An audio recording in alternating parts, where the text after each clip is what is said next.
Hello প্রিয় ছাত্রছাত্রী, তোমাদের এআই নলেজ স্টেম চ্যানেলে স্বাগত।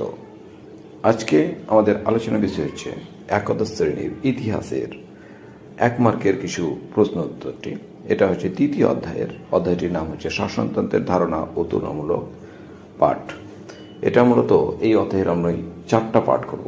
তার মধ্যে প্রথম পাঠ এটা, যেটা মেইনলি 3.1, যেটা আছে নগরাষ্ট্রসমূহ ও ধ্রুপদী সরকার। এই জায়গা থেকে এই প্রশ্নগুলো করব।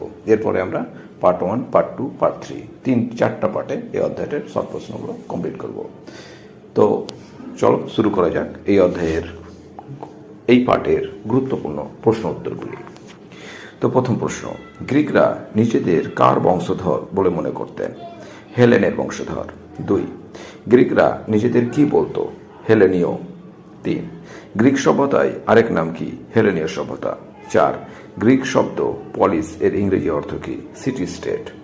5, পলিসের বাংলা অর্থ কি? নগরাষ্ট্র। 6, প্রাচীন গ্রিসের স্বশাসিত রাষ্ট্রগুলিকে কি বলা হতো? পলিস। 6, গ্রিসের মূল ভূখণ্ডের কয়েকটি পলিসের নাম করো। এথেন্স, থিবস ও মেগারা। 7, যেটি খুবই গুরুত্বপূর্ণ প্রশ্ন, পলিটিক্স গ্রন্থটি কে লেখেন? অ্যারিস্টটল। 8, এটাও একটি গুরুত্বপূর্ণ প্রশ্ন, রিপাবলিক গ্রন্থটি কে লেখেন? দার্শনিক প্লেটো। 9, আয়তনে ক্ষুদ্র পলিসগুলিকে কে অস্বাভাবিক রাষ্ট্র বলেছেন? J hopper. 10, আয়তনে ক্ষুদ্র পলিসগুলিকে কে এ পারফেক্ট কমিউনিটি বলেছেন? অ্যারিস্টটল। তারপরে 11 প্রশ্ন, দ্য গ্রিক্স গ্রন্থটিকে লেখেন? কিট্টো। 12 প্রশ্ন, আন্তিগোনে নাটকটিকে লেখেন? সফোক্লিস।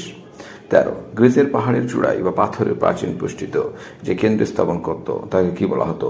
অক্টোপলিস বা অ্যাক্রোপলিস। 14, গ্রিক দার্শনিক প্লেটোর মতে একটি আদর্শ পলিস বা নগরাষ্ট্রের জনসংখ্যা কত হওয়া উচিত? প্রায় 5000। 15, পাইরিউস বন্দর প্রতিষ্ঠা কে করেন? হিপ্পোডামাস। তারপরে 16 প্রশ্ন, পেলোপনেসীয় যুদ্ধ কবে হয়? 431 খ্রিস্টপূর্বাব্দে। 17, এথেন্সের সমিতিগুলিকে কি বলা হতো? অ্যাক্লেজিয়া। 18, স্পার্টার সমিতিগুলিকে কি বলা হতো? অ্যাপেলা। 19, এথেন্সে পরিষদগুলিকে কি নামে পরিচিত ছিল? অ্যারিওপাগসের কাউন্সিল। 20, স্পার্টার পরিষদ কি নামে পরিচিত ছিল?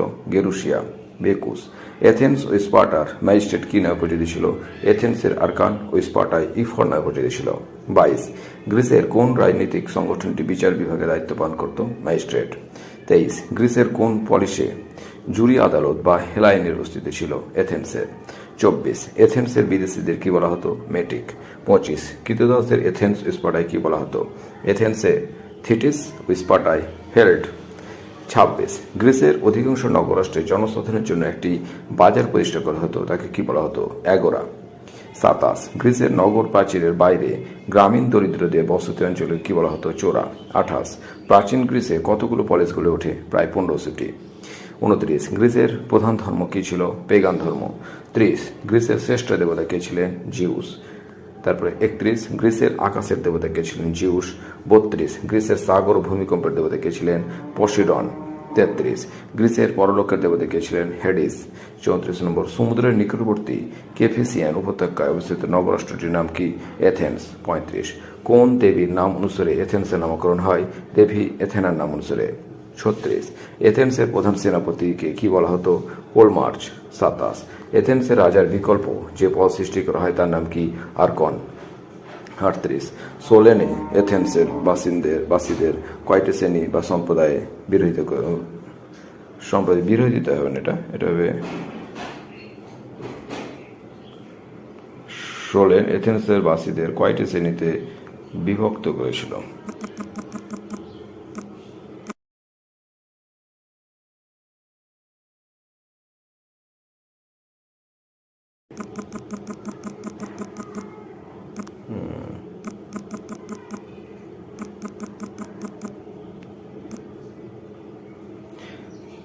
তো এটা সোলেন এথেন্সবাসীদের কয়টি শ্রেণীতে সম্পদ বিভক্ত করেছে? ওটা হচ্ছে 4টা। 39, এথেন্সের সাধারণ মানুষদের দ্বারা গঠিত ও পরিচালিত আদালত কি নামে পরিচিত ছিল?